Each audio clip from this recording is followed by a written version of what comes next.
আর 10 KG করে মাছ 3 জায়গায় ওটা কিনবেন ব্যবসা হবে।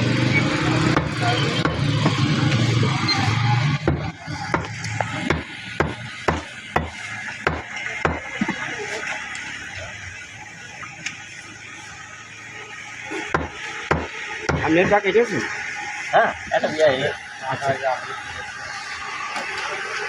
আগাটা আগে একটা শেষে চার করে যাচ্ছে অর্ধেক দিয়েছে আপনাকে আপনারা সব কাউরা কাস্টমার হ্যাঁ বস্তা নিতেন, বস্তা ধরে তাহলে ওইটার জন্য আসে এই মানুষ বা সকাল ওই ওই যে 5 কেজি গোশ নিতে আইয়ে যে ওটা দোকানে বাজার করবে এক গাদা ব্যাগ নিয়ে।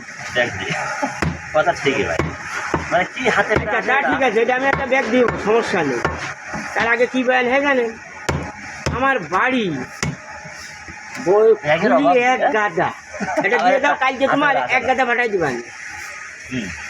এই সময় হেঁটে আমি আসতে হয় একজন যদি 2000 টাকা বাজার নেয় তো 10 টাকা একটা ব্যাগ দিতে গায়ে বাঁধেন, কিন্তু ওই যে বয়ারটুক শুনলে তখন মিজাজটা হয়।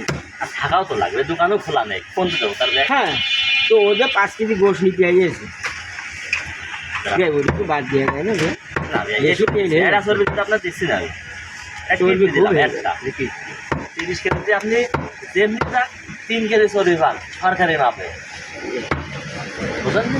ওইটা দিয়ে হবে কাটি দেখেন ফাল না দেবো দাদা চর্বি হয়ে যাচ্ছে খুব। একটা কেজি দিলাম, একটা চর্বি কিন্তু আমার এখানে না, ঠিক আছে। 30 কেজি বসে যদি হাফ কেজি চর্বি তো কিছু না, আর মোট 7 আনাই চর্বি, চর্বিতে বসে 7 আনে। সিনা দিয়েছে না? হ্যাঁ কলিজা রেখে চাই আছে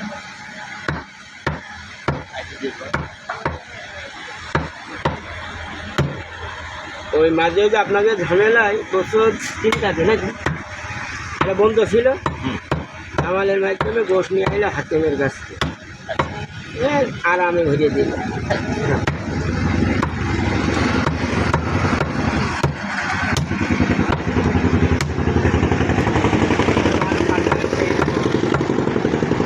কোনোটা 100 গ্রাম, কোনোটা 200 গ্রাম, কোনোটা 30 গ্রাম।